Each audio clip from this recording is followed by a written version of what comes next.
నమ్మకమైన గృహ నిర్వాహకుడు కొలస్సీలకు రాసిన పత్రిక 1వ అధ్యాయం 16వ వచనంలో, ఏలయనగా ఆకాశమందున్నయు భూమి యందున్నవియు దృశ్యమైనవి గాని అదృశ్యమైనవి గాని, అవి సింహాసనములైనను ప్రభుత్వములైనను ప్రధానులైనను అధికారములైనను సర్వము ఆయన ద్వారా సృజింపబడు, సర్వమును ఆయన కొరకే సృజింపబడెను. అసలు ఈ లోకాన్ని నడిపిస్తుంది ఎవరు? బైబిల్లో ఒక వ్యక్తి, ఈ యుగ సంబంధమైన దేవత, కొరింథీయులకు రాసిన 2వ పత్రిక 4వ అధ్యాయం 4వ వచనం అని పిలువబడ్డాడు. ఈ భూమి మీద నివసించే ప్రజల హృదయాల మీద, జీవితాల మీద వాడికి చాలా ప్రభావం ఉన్నట్లు కనిపిస్తుంది. అయితే దేవుని సృష్టి మీద వాడి అంతిమ అధికారమా? కానే కాదు.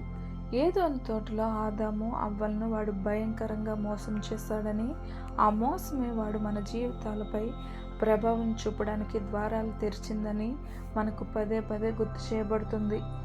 అయితే గమనించండి, వాటన్నిటినీ సరిచేయడానికి యేసుక్రీస్తు ఈ లోకానికి వచ్చాడు. సాతాను శక్తి అంతా కేవలం బూటకం అని నిరూపించడానికి యేసు వచ్చాడు. వాడు గర్జించి సింహం వలె అరుస్తాడు, వెలుగుదూత వేషం వేసుకుంటాడు. ఇవి లేఖనాలు చెప్పే సత్యాలు. కానీ కలువరి శిలువలో యేసు సాధించిన విజయం వల్ల మనం వాడికి లొంగిపోతే తప్ప మన జీవితాల మీద వాడికి ఎటువంటి అధికారము లేదు. కాబట్టి మనమే అధికారం తీసుకుందాం. ఈ లోకంలో ఉన్న వాటన్నిటినీ మన పరలోకపు తండ్రిని మహిమపరచడానికి వాడాల్సిన సమయం ఆసన్నమైంది. దేవుడు మనకిచ్చిన వాటన్నిటిపైన మనల్ని జ్ఞానము గల గృహ నిర్వాహకులుగా ఉండమని పిలిచాడు.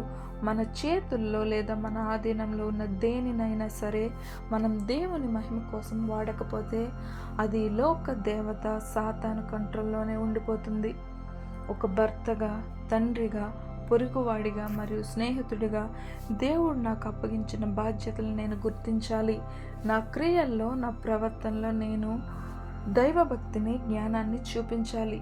ఇది నా సమయం, నా వస్తువులు, నా వ్యాపారం, నా డబ్బు అని నేను అనుకున్నవన్నీ దేవుని వాక్యాన్ని లోబడి ఆయనకు సమర్పించకపోతే అవన్నీ ఇంకా ఈ లోక రాజ్యానికి సంబంధించినవే అవుతాయి. ఒక చేదు నిజం ఏమిటంటే, మనం ఎంత సంపాదించినా, ఎన్ని ఆస్తులు కూడబెట్టుకున్నా సాతానుకు అభ్యంతరం లేదు. కానీ అందులో ఒక్కటి కూడా దేవునికి ఇవ్వకూడదు అన్నదే వాడి ప్లాన్. దేవునికి మహిమ రావడం వాడికి అస్సలు ఇష్టముండదు. ఈ గొప్ప ఇల్లు, ఈ కారు, ఈ ఆస్తులన్నీ నా సొంత తెలివితేటలతో, నా కష్టార్జితంతోనే వచ్చాయని మనం విర్రవీగాలని వాడు కోరుకుంటాడు. దేవుని సహాయం లేకుండానే మనం గొప్పవారయ్యామని అనుకుంటే దేవుడు సంతోషిస్తాడని వాడు మనల్ని మభ్యపెడతాడు. కాబట్టి ఈరోజు నేను మీకు ఒక సవాలు విసురుతున్నాను. దేవుని వాక్యాన్ని పూర్తిగా లోబడండి. ప్రార్థించడానికి సమయాన్ని వెతకండి. మీరు పొందుకున్న వాటన్నిటిలో దేవునికి చెల్లవలసిన దశమ భాగాన్ని నమ్మకంగా చెల్లించండి. క్రీస్తు ఎరగని వారికి మీ విశ్వాసాన్ని సాక్ష్యంగా చూపండి.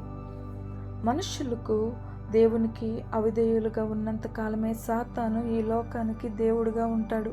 కానీ మీరు దేవుని అధికారంలో లోబడిన ఆ క్షణమే అపవాది ప్రణాళికలు తలకిందులు చేస్తారు.